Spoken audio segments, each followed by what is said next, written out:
1.291 calon jamaah haji Bojonegoro cek kesehatan pada awal Desember 2023. Dua ekor kambing tewas digigit ular kobra di Tuban.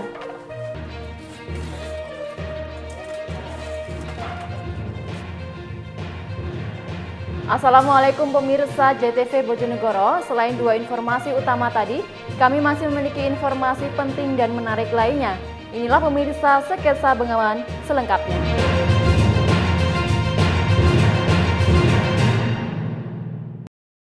Kita awali informasi yang pertama.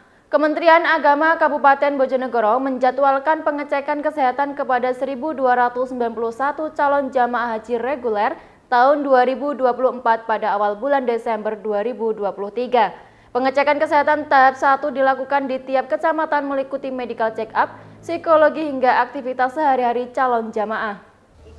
Kantor Kementerian Agama Kabupaten Bojonegoro sudah mulai melakukan persiapan dan akomodir kelengkapan persyaratan untuk para calon jamaah haji reguler yang dijadwalkan berangkat tahun 2024. Salah satunya dengan mulai menjadwalkan pemeriksaan kesehatan tahap 1 bagi para calon jamaah haji. Kementerian Agama Bojonegoro sendiri akan menjadwalkan pengecekan kesehatan tahap 1 untuk para calon jamaah haji pada awal bulan Desember mendatang. Sedangkan dari data yang tercatat di kantor Kementerian Agama Bojonegoro, ada sebanyak 1.291 calon jamaah haji reguler tahun 2024. Jumlah tersebut belum termasuk 20.000 kuota jamaah haji tambahan secara nasional dan kuota jamaah haji cadangan. Mengingat saat ini Kemenak Bojonegoro masih menunggu kuota calon jamaah haji cadangan dan tambahan yang akan diberikan oleh pusat. Kasih Penyelenggara Haji dan Umroh Kementerian Agama Bojonegoro, M. Abdullah Hafiz mengatakan pengecekan kesehatan bagi para calon jamaah haji reguler tahun 2024 akan dilakukan di puskesmas masing-masing. Nantinya sebelum jadwal pemeriksaan dilakukan, tiap jamaah akan mendapatkan surat panggilan. Abdullah Hafiz menambahkan, pemeriksaan kesehatan ini meliputi medical check-up, psikologi hingga aktivitas sehari-hari calon jamaah. Sementara untuk pengecekan riwayat penyakit yang dimiliki jamaah, nantinya akan dilakukan pengecekan melalui lab yang akan bertempat di 3 rumah sakit, diantaranya RSUD Padangan, RSUD Sumberjo, dan RSUD Sosodoro Jatikusumo. Untuk kuota haji Bojonegoro sendiri Pak untuk 2024 apakah sudah ditetapkan jumlah jamaahnya Pak? Sudah ditetapkan, tapi yang reguler ada 1.291 yang sudah ditetapkan, tetapi belum termasuk cadangan dan tambahan yang 20.000 nasional itu. Kita tunggu nanti dari pelunasan itu berapa nanti yang bisa melunasi, berapa yang tergabung atau memenuhi syarat istitoah. Dari jumlah tadi sekitar 1.290-an, nanti untuk mekanisme sejauh ini sudah sampai mana Pak persiapan untuk berangkat 2024? Persiapannya adalah pemeriksaan kesehatan tahap 1 atau pemeriksaan kesehatan awal. Sesuai jadwal yang ditetapkan oleh Dirjen Penyelenggara Haji dan Umroh Kementerian Agama Republik Indonesia, masa operasional dan pemberangkatan calon jamaah haji pada tanggal 12 Mei sampai 14 Juni 2024. Edo Jodi Aldian, JTV Bojonegoro. Sementara itu, seorang pelajar SMP Negeri 1 Gerih Kabupaten Ngawi harus dilarikan ke rumah sakit setelah sempat mengalami kejang-kejang. Pelajar tersebut diduga menjadi korban aksi bullying atau perundungan oleh 3 temannya. Muhammad Safa Saputra, 14 tahun, seorang pelajar SMP Negeri 1 Gerih Kabupaten Ngawi ini terpaksa dirujuk dari Puskesmas Gerih menuju Rumah Sakit Widodo Ngawi untuk mendapatkan perawatan intensif. Korban yang merupakan pelajar kelas 8 tersebut dilarikan ke rumah sakit karena mengalami kejang-kejang dan sesak nafas. Diduga yang bersangkutan mengalami korban perundungan oleh 3 temannya saat jam istirahat. Saat penanganan petugas medis, korban yang tidak sadarkan diri harus mendapatkan alat bantu pernafasan melalui pemberian oksigen.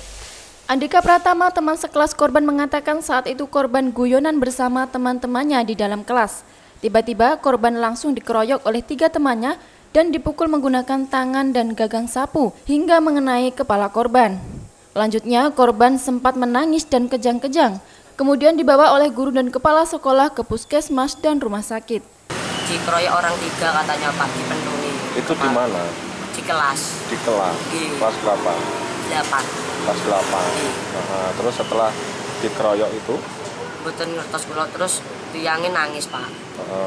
Nangis terus, di dalam kelas itu? Nggih, asakne kepalanya sakit. Terus kejang-kejang itu? Nggih. Terus yang bawa ke puskesmas tadi siapa? Kepala sekolahnya kali guru-gurunya. Kali guru. Permasalahannya apa? Apa memang awalnya sering dibully atau gimana? Dibully atau Mboten gimana? Pak.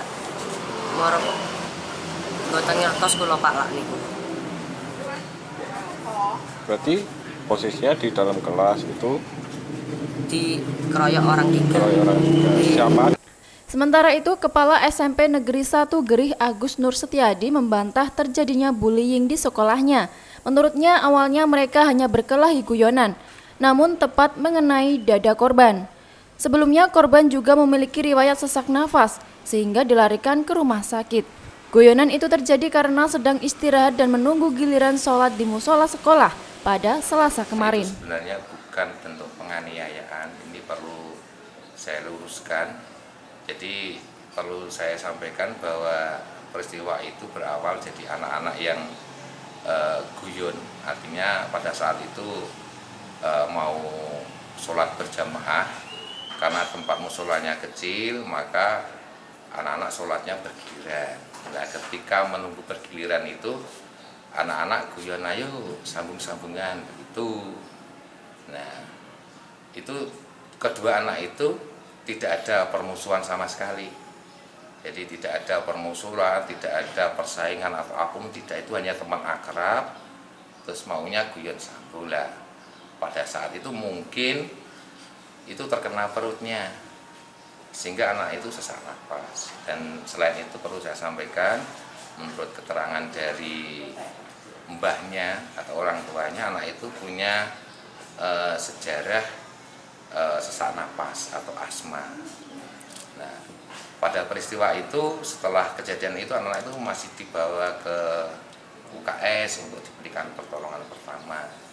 Nah, ketika di UKS ditidurkan itu, asmanya, sesak napasnya kumat, sehingga kami menyegerakan diri untuk dibawa ke unit gawat darurat di Puskesmas Gerih. Sejak kemarin sore, korban masih mendapatkan perawatan dari rumah sakit.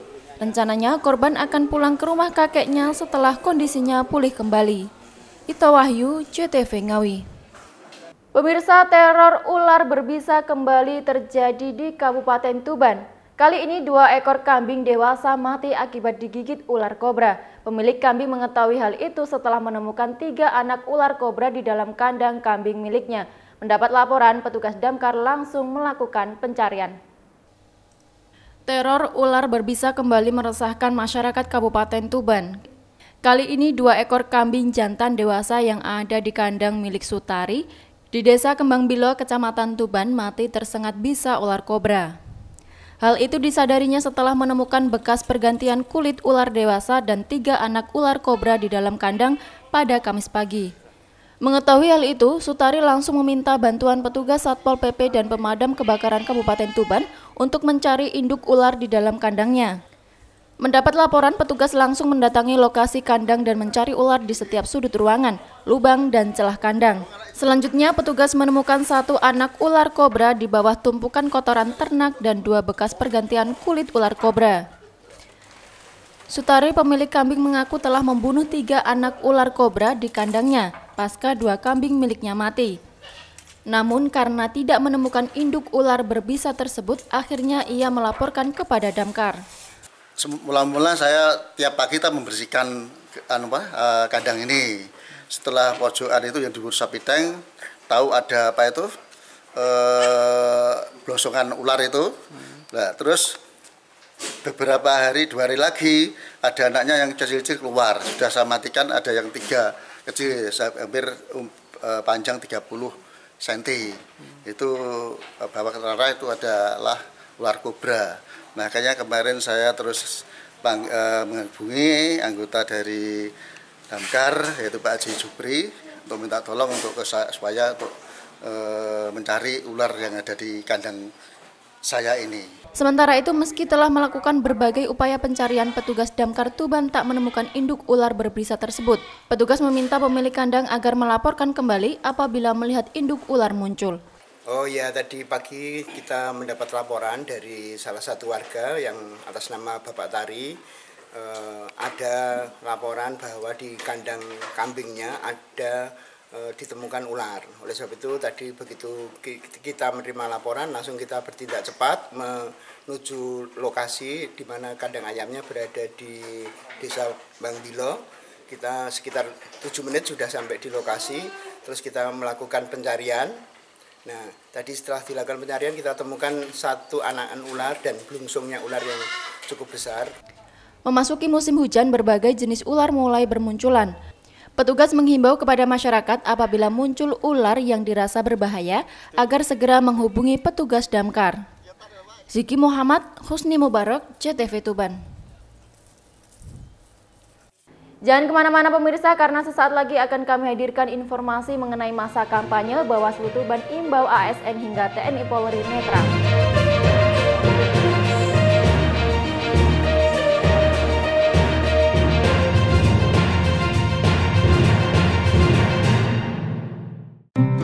Tahukah Anda apa itu kanker serviks? Kanker serviks adalah kanker yang tumbuh pada sel-sel di leher rahim. Semua wanita dari berbagai usia beresiko menderita kanker serviks. Kanker ini umumnya berkembang perlahan dan baru menunjukkan gejala ketika sudah memasuki stadium lanjut. Oleh sebab itu, penting untuk mendeteksi kanker serviks sejak dini sebelum timbul komplikasi serius. Lalu, seperti apa gejala awal kanker serviks? Tanda dan gejala awal kanker serviks. Yang pertama, pendarahan abnormal pada vagina. Gejala awal kanker mulut rahim yang umum terjadi yaitu pendarahan pada vagina saat sedang tidak menstruasi. Pendarahan yang terjadi bisa lebih banyak atau lebih sedikit dari menstruasi biasanya. Selain itu, pendarahan juga dapat terjadi pada wanita yang sudah menopause atau terjadi ketika sedang berhubungan intim. Yang kedua, gejala awal kanker serviks. Keputihan yang abnormal juga termasuk dalam gejala kanker serviks stadium awal. Ketika hal ini terjadi, tampilan warna lendir pada keputihan terlihat tidak biasa dan beraroma tidak sedap. Selain itu, tekstur dan konsistensi cairan vagina juga terasa tidak biasa. Yang ketiga, frekuensi buang air kecil meningkat. Kondisi ini dapat terjadi karena pertumbuhan sel kanker yang mengelilingi leher rahim kemudian menyebar hingga ke kandung kemih. Yang keempat, tubuh menjadi mudah lelah. Tubuh mudah lelah bisa terjadi karena banyak faktor. Salah satunya adalah perdarahan yang tidak normal pada vagina, yang lambat laun tubuh mengalami kekurangan sel darah merah atau anemia yang mengakibatkan kelelahan. Lalu bagaimana cara mencegahnya? Tingginya angka kasus kanker serviks di Indonesia melahirkan kebijakan 1. Deteksi dini kanker leher rahim dengan IVA test atau inspeksi visual asetat, dan deteksi dini kanker payudara dengan sadanis atau pemeriksaan payudara klinis secara berkala di Fasyankes atau puskesmas. Sasaran untuk semua perempuan yang sudah berhubungan seksual aktif dan hasilnya langsung bisa diketahui. Yang kedua, vaksin HPV untuk anak perempuan SD atau sederajat kelas 5 dan kelas 6 yang diberikan secara gratis melalui Kementerian Kesehatan. Ini dilakukan agar kekebalan tubuh terhadap virus HPV terbentuk sejak dini. Mencapai cakupan vaksinasi sebanyak 90% anak perempuan usia 15 tahun pada tahun 2030. Langkah ini menjadi tonggak penting dalam upaya pencegahan kanker leher rahim, sebuah ancaman serius terhadap kesehatan perempuan. HPV atau Human Papilloma Virus merupakan infeksi menular seksual yang disebabkan kontak kulit ke kulit melalui saluran reproduksi. Vaksin HPV mencegah infeksi yang menyebabkan kanker dan prakanker. Penting untuk diingat, vaksin ini penting untuk anak-anak guna mencegah penyebaran virus dan penyakit sebelum mereka melakukan kontak seksual dan terpapar HPV. Vaksin HPV digratiskan sebagai upaya tindakan pemerintah dalam penerapan kebutuhan dasar dan untuk pencegahan keburukan penyakit yang disebabkan oleh HPV. Diberikan kepada anak perempuan kelas 5 dan 6 SD atau MI usia 11 tahun. Lalu siapa yang tidak harus mendapatkan vaksin HPV? Berdasarkan dari WHO, ada beberapa orang sebaiknya tidak mendapatkan vaksin HPV jika mereka pernah mengalami reaksi alergi yang mengancam nyawa terhadap salah satu bahan dalam vaksin HPV atau terhadap dosis sebelumnya dari vaksin HPV. Mereka yang memiliki alergi terhadap ragi, dan mereka yang sedang hamil. Melalui program ini, Kementerian Kesehatan berkomitmen untuk menurunkan angka kesakitan dan kematian akibat kanker leher rahim. Dengan vaksin yang terbukti aman dan efektif, serta dukungan penuh dari semua pihak, termasuk tenaga kesehatan, program imunisasi HPV diharapkan dapat berhasil mewujudkan generasi sehat dan bebas dari ancaman kanker leher rahim. Lalu, bagaimana cara kita mendapatkan vaksin gratis? Pemberian vaksin bisa didapat melalui pelaksanaan pemberian imunisasi HPV yang merupakan bagian bulan imunisasi anak sekolah. Atau kunjungi puskesmas, posyandu untuk mendapatkan informasi imunisasi HPV untuk anak kita. Jangan lupa untuk memberikan vaksin HPV kepada anak-anak Anda ya, gratis. Iklan layanan masyarakat ini disampaikan oleh Dinas Kesehatan Kabupaten Bojonegoro.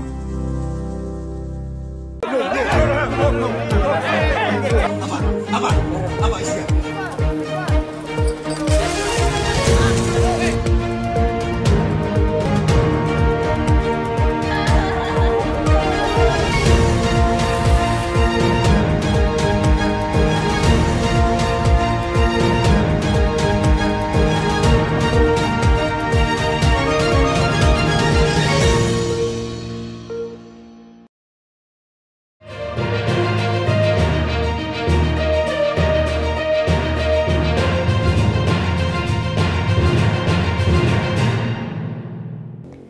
Terima kasih pemirsa, Anda masih bersama kami.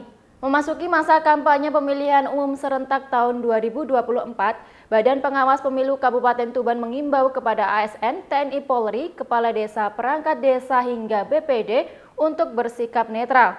Mereka juga dilarang terlibat dalam tim atau pelaksana kampanye calon atau peserta pemilu.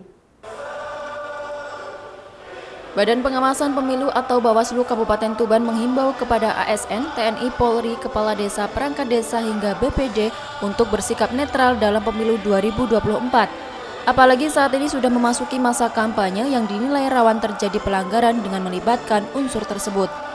Koordinator Divisi Penanganan Pelanggaran Data dan Informasi Bawaslu Kabupaten Tuban, Muhammad Sudarsono mengatakan, terkait netralitas pihaknya menghimbau kepada semua pihak yang terlibat kampanye harus netral, tanpa melibatkan unsur TNI Polri, ASN, Kepala Desa, Perangkat Desa, hingga anggota BPD. Unsur tersebut tidak boleh terlibat dalam tim atau pelaksana kampanye bagi calon atau peserta pemilu. Namun kalau mereka hanya terlibat untuk datang mendengarkan visi dan misi calon atau peserta diperbolehkan. Khusus untuk TNI Polri, mereka juga diperbolehkan ikut kampanye selama mereka hanya bertugas sebagai pihak yang menjaga keamanan. Sudarsono menambahkan unsur tersebut juga dilarang membuat status, melakukan like, komen, dan juga share calon atau pasangan tertentu. Hal tersebut mengacu keputusan bersama oleh Menpan RB, Mendagri, dan juga Bawaslu terkait netralitas. Jika mereka kedapatan melanggar, maka Bawaslu akan melakukan pemanggilan kepada yang bersangkutan untuk klarifikasi. Larangannya kalau untuk mereka tidak boleh terlibat dalam tim atau pelaksana kampanye. Bagi calon atau peserta tidak boleh mengikut sertakan mereka dalam kampanye. Kalau semisal terlibat, dilihat dulu keterlibatannya seperti apa. Apakah dia hanya datang, kalau datang untuk mendengarkan visi misi program dan lain-lain tidak masalah. Sama seperti TNI Polri yang datang ke lokasi kampanye untuk memastikan keamanan. Itu. Namun harus dikaji dulu kedatangannya dalam rangka apa. Kalau ASN ini yang membuat status maupun di medsos gimana? Nggak boleh. Itu sudah ada surat keputusan bersama dari Menpan RB, Bawaslu maupun Kemendagri sudah ada di situ. Mereka tidak boleh like, comment, share oleh pasangan calon tertentu. Sekedar diketahui, masa kampanye pemilihan umum serentak 2024 dimulai pada 28 November 2023 sampai 10 Februari 2024. Sementara pemungutan suara akan digelar pada 14 Februari 2024. Ziki Muhammad, Husni Mubarak, CTV Tuban. Sementara itu, KPU Kabupaten Ngawi mendata ada sebanyak 3.520 pemilih dari penyandang disabilitas pada pemilu 2024 mendatang. Para pemilih dari disabilitas tersebut nantinya akan mendapat pelayanan khusus saat menyalurkan hak suara. KPU Kabupaten Ngawi memastikan hak pilih para penyandang disabilitas tetap terjamin dalam menyalurkan hak suaranya di pemilu 2024 mendatang. Komisioner KPU Ngawi, Aman Ridho Hidayat, menjelaskan KPU telah memiliki program pemilu akses termasuk ramah bagi para penyandang disabilitas. Hal ini sesuai dengan Undang-Undang Nomor 7 Tahun 2017 tentang Pemilihan Umum, termasuk di dalamnya mengatur tentang perlakuan khusus dan ketentuan khusus bagi pemilih difabel. Menurut Ridho, dari jumlah DPT Pemilu 2024 mendatang sebanyak 710.425 pemilih, terdapat 3.520 pemilih penyandang disabilitas. Terdiri dari disabilitas fisik, disabilitas mental, disabilitas wicara, disabilitas sensorik netra, disabilitas intelektual, dan disabilitas sensorik rungu. Dalam pelaksanaan pemungutan suara mendatang nantinya akan ada pelayanan khusus di TPS bagi para penyandang disabilitas tersebut. Mulai dari penyediaan kursi roda hingga pendampingan pemilih yang dilakukan oleh pihak keluarga atau dari KPPS dengan syarat mengisi formulir pendamping pemilih. KPU memang sejak 2019 ini mempunyai program namanya Pemilu Akses. Artinya adalah pemilu yang ramah dengan disabilitas. Nah, ini juga dituangkan di dalam Undang-Undang 7 Undang-Undang Pemilu bahwa ada perlakuan khusus, ada ketentuan khusus bagaimana sebuah pemilu ini bisa memberi ruang luas kepada saudara-saudara kita disabilitas. Ada beberapa langkah yang menuju ke situ, antara lain adalah dimulai dari pendataan DPT ini, pemilih ini, dengan mengidentifikasi pemilih yang penderita disabilitas. Sedangkan disabilitas ini juga dibagi menjadi 6 jenis disabilitas. Nah, dari 701.000 sekian pemilih di Ngawi, dalam penetapan DPT kemarin terdapat kurang lebih 3.500 penderita disabilitas. Nah, ini nanti dari sekian jenis disabilitas dalam hal pelayanan di TPS ini ada pelayanan khusus. Yang pertama tentu TPS ini juga memperhatikan bagaimana bisa teman-teman disabilitas ini bisa memilih dengan nyaman, artinya aksesnya bisa misalnya. Ridho berharap dengan adanya perlakuan khusus bagi pemilih dari penyandang disabilitas tersebut, maka para penyandang disabilitas dapat menyalurkan hak suaranya dengan nyaman. Serta para penyandang disabilitas tersebut tetap menyalurkan hak pilihnya dalam pemilu 2024. Ito Wahyu, JTV, Ngawi. Pemirsa, memasuki kampanye, Badan Pengawas Pemilu Kabupaten Tuban mengimbau kepada peserta pemilu untuk melakukan pemasangan alat peraga kampanye sesuai aturan. Bawaslu setempat juga mewanti-wanti agar para calon yang berkompetisi tidak memasang APK di tempat ibadah, lembaga pendidikan hingga fasilitas pemerintah lainnya. Memasuki masa kampanye pemilihan umum serentak 2024, para calon yang berkompetisi mulai memasang alat peraga kampanye atau APK di tempat-tempat strategis di Kabupaten Tuban. Salah satunya seperti terpantau di Jalan Protokol Tuban Kota Rabu pagi. Sayangnya, sebagian APK yang terpasang baik caleg DPR RI, DPRD Provinsi, DPRD Kabupaten maupun Capres-Cawapres diduga menyalahi aturan. Pasalnya, APK tersebut dipasang di tiang listrik, tembok rumah warga tanpa izin, hingga dipasang di lingkungan lembaga pendidikan. Koordinator Divisi Penanganan Pelanggaran Data dan Informasi Bawaslu Kabupaten Tuban, Muhammad Sudarsono, menghimbau agar peserta pemilu mematuhi aturan yang ada, khususnya terkait pemasangan APK, yakni berpedoman kepada Peraturan KPU Nomor 15 Tahun 2023 tentang kampanye, SK KPU 1015 Kabupaten Tuban terkait lokasi pemasangan alat peraga kampanye, hingga Peraturan Bupati Tuban tentang pemasangan alat peraga kampanye. Dalam aturan tersebut, peserta pemilu dilarang memasang APK di tempat ibadah, lembaga pendidikan, fasilitas pemerintah, dipasang di tiang listrik, hingga dipaku di pohon.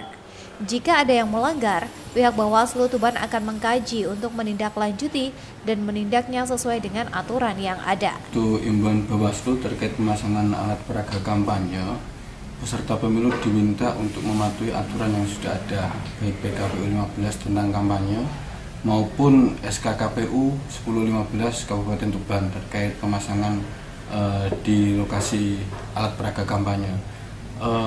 Di situ masih ada larangan yang tidak boleh, yaitu tempat ibadah, tempat pendidikan maupun fasilitas pemerintah lainnya.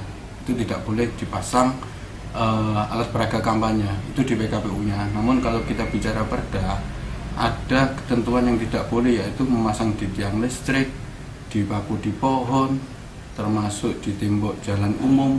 Kurang lebihnya seperti itu kalau perda. Ada lebih lanjut lagi.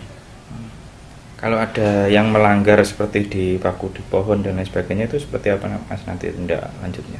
Kita akan kaji, karena ini sudah masuk masa kampanye. Kita akan mengkaji itu untuk menindaklanjuti.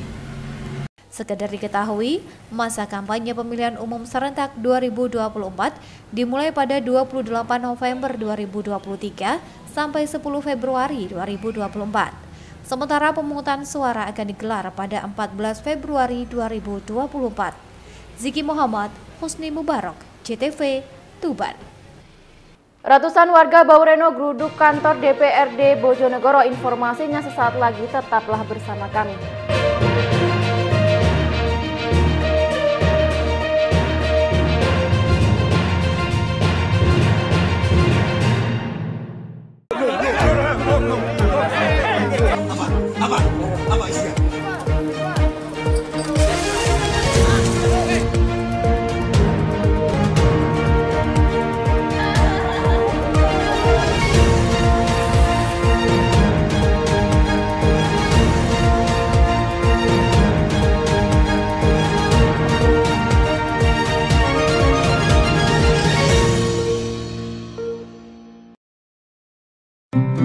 Tahukah Anda apa itu kanker serviks? Kanker serviks adalah kanker yang tumbuh pada sel-sel di leher rahim. Semua wanita dari berbagai usia beresiko menderita kanker serviks. Kanker ini umumnya berkembang perlahan dan baru menunjukkan gejala ketika sudah memasuki stadium lanjut. Oleh sebab itu, penting untuk mendeteksi kanker serviks sejak dini sebelum timbul komplikasi serius. Lalu, seperti apa gejala awal kanker serviks? Tanda dan gejala awal kanker serviks. Yang pertama, pendarahan abnormal pada vagina. Gejala awal kanker mulut rahim yang umum terjadi yaitu pendarahan pada vagina saat sedang tidak menstruasi. Pendarahan yang terjadi bisa lebih banyak atau lebih sedikit dari menstruasi biasanya. Selain itu, pendarahan juga dapat terjadi pada wanita yang sudah menopause atau terjadi ketika sedang berhubungan intim. Yang kedua, gejala awal kanker serviks. Keputihan yang abnormal juga termasuk dalam gejala kanker serviks stadium awal. Ketika hal ini terjadi, tampilan warna lendir pada keputihan terlihat tidak biasa dan beraroma tidak sedap. Selain itu, tekstur dan konsistensi cairan vagina juga terasa tidak biasa. Yang ketiga, frekuensi buang air kecil meningkat. Kondisi ini dapat terjadi karena pertumbuhan sel kanker yang mengelilingi leher rahim kemudian menyebar hingga ke kandung kemih. Yang keempat, tubuh menjadi mudah lelah. Tubuh mudah lelah bisa terjadi karena banyak faktor. Salah satunya adalah perdarahan yang tidak normal pada vagina. Yang lambat laun, tubuh mengalami kekurangan sel darah merah atau anemia yang mengakibatkan kelelahan. Lalu, bagaimana cara mencegahnya? Tingginya angka kasus kanker serviks di Indonesia melahirkan kebijakan 1. Deteksi dini kanker leher rahim dengan IVA test atau inspeksi visual asetat, dan deteksi dini kanker payudara dengan sadanis atau pemeriksaan payudara klinis secara berkala di Fasyankes atau puskesmas. Sasaran untuk semua perempuan yang sudah berhubungan seksual aktif dan hasilnya langsung bisa diketahui. Yang kedua, vaksin HPV untuk anak perempuan SD atau sederajat kelas 5 dan kelas 6 yang diberikan secara gratis melalui Kementerian Kesehatan. Ini dilakukan agar kekebalan tubuh terhadap virus HPV terbentuk sejak dini. Mencapai cakupan vaksinasi sebanyak 90% anak perempuan usia 15 tahun pada tahun 2030. Langkah ini menjadi tonggak penting dalam upaya pencegahan kanker leher rahim, sebuah ancaman serius terhadap kesehatan perempuan. HPV atau Human Papilloma Virus merupakan infeksi menular seksual yang disebabkan kontak kulit ke kulit melalui saluran reproduksi. Vaksin HPV mencegah infeksi yang menyebabkan kanker dan prakanker. Penting untuk diingat, vaksin ini penting untuk anak-anak guna mencegah penyebaran virus dan penyakit sebelum mereka melakukan kontak seksual dan terpapar HPV. Vaksin HPV digratiskan sebagai upaya tindakan pemerintah dalam penerapan kebutuhan dasar dan untuk pencegahan keburukan penyakit yang disebabkan oleh HPV diberikan kepada anak perempuan kelas 5 dan 6 SD atau MI usia 11 tahun. Lalu siapa yang tidak harus mendapatkan vaksin HPV? Berdasarkan dari WHO, ada beberapa orang sebaiknya tidak mendapatkan vaksin HPV jika mereka pernah mengalami reaksi alergi yang mengancam nyawa terhadap salah satu bahan dalam vaksin HPV atau terhadap dosis sebelumnya dari vaksin HPV, mereka yang memiliki alergi terhadap ragi, dan mereka yang sedang hamil. Melalui program ini, Kementerian Kesehatan berkomitmen untuk menurunkan angka kesakitan dan kematian akibat kanker leher rahim. Dengan vaksin yang terbukti aman dan efektif, serta dukungan penuh dari semua pihak, termasuk tenaga kesehatan, program imunisasi HPV diharapkan dapat berhasil mewujudkan generasi sehat dan bebas dari ancaman kanker leher rahim. Lalu, bagaimana cara kita mendapatkan vaksin gratis? Pemberian vaksin bisa didapat melalui pelaksanaan pemberian imunisasi HPV yang merupakan bagian bulan imunisasi anak sekolah. Atau kunjungi puskesmas, posyandu untuk mendapatkan informasi imunisasi HPV untuk anak kita. Jangan lupa untuk memberikan vaksin HPV kepada anak-anak Anda ya, gratis. Iklan layanan masyarakat ini disampaikan oleh Dinas Kesehatan Kabupaten Bojonegoro.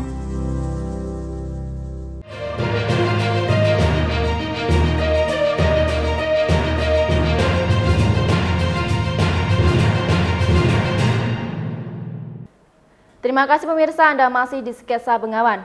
Ratusan warga desa Sumur Agung, Kecamatan Borno, Kabupaten Bojonegoro mendatangi kantor DPRD setempat. Mereka datang untuk mengadu ke DPRD Bojonegoro soal kompensasi warga terdampak perusahaan tambang kapur milik PT Wirabumi Sejati atau WBS yang diduga diselewengkan oleh pihak desa. Ratusan warga desa Sumur Agung, Kecamatan Borno, Kabupaten Bojonegoro mendatangi kantor DPRD setempat Rabu 29 November 2023 siang. Kedatangan mereka untuk mengadu soal tuntutan kompensasi dampak perusahaan tambang kapur milik PT Wirabumi Sejati atau WBS di desa setempat. Dengan membawa selebaran tuntutan, mereka menduduki ruang paripurna DPRD Bojonegoro untuk menyampaikan aspirasi terkait kompensasi dari PT WBS yang diduga diselewengkan pemerintah desa atau Pemdes Sumur Agung. Koordinator aksi Afandi mengungkapkan kedatangannya ke Gedung Wakil Rakyat di Jalan Veteran Kota Bojonegoro itu meminta anggota DPRD Bojonegoro untuk mengklarifikasi soal kompensasi dari PT WBS yang diberikan untuk warga melalui Pemdes Sumur Agung. Dalam aksi ini, warga meminta DPRD Bojonegoro mengklarifikasi soal aliran dana sebesar 7 miliar rupiah lebih yang diberikan PT WBS ke Pemdes Sumur Agung. Namun yang tersalurkan kepada warga hanya berupa beras 25 kg dan tak jelas kegunaan sisa uang lainnya. Afandi mengakui jika selama ini telah berupaya mengklarifikasi kepada pihak Pemdes Sumur Agung sebagai tuan rumah di mana operator tambang galian C itu beroperasi, namun tidak pernah diberikan kejelasan. Atas dasar itu, mereka berbondong-bondong mendatangi kantor Wakil Rakyat Bojonegoro sebab para warga tidak mau berlarut-larut dalam melakukan aksi demonstrasi di desanya karena khawatir akan terjadi tindak anarkis. Klarifikasi beberapa hal. Pada saat itu, kepala desa dan perangkatnya yang hadir ketemu kita itu menyampaikan, kita suruh agar membuat perincian pertanggungjawaban karena dia menyampaikan berkaitan dengan penggunaan uang tersebut sudah dilakukan yang namanya musyawarah desa tiap bulan dan lain sebagainya. Terus saya tanyakan, kalau memang musyawarah desa itu ada, tentu harus ada dokumentasinya, siapa yang hadir, pesertanya siapa, kan seperti itu. Kemudian di dalam musyawarah desa tentunya itu pasti ada yang namanya kesimpulan dari hasil musdes itu, misalkan anggaran sekian dimasukkan sekian, kegunaannya itu apa. Dan kalau dana ini dana CSR, ini juga pasti akan melalui mekanisme penggunaan APBD. Kita akan lihat masuk APBD apa tidak. Nah, karena memang deadline waktu yang kita berikan kepada pihak pemerintah desa sampai dengan detik ini belum menyampaikan hasilnya, saya jadi curiga, saya bisa dong tutup sangka ataupun curiga.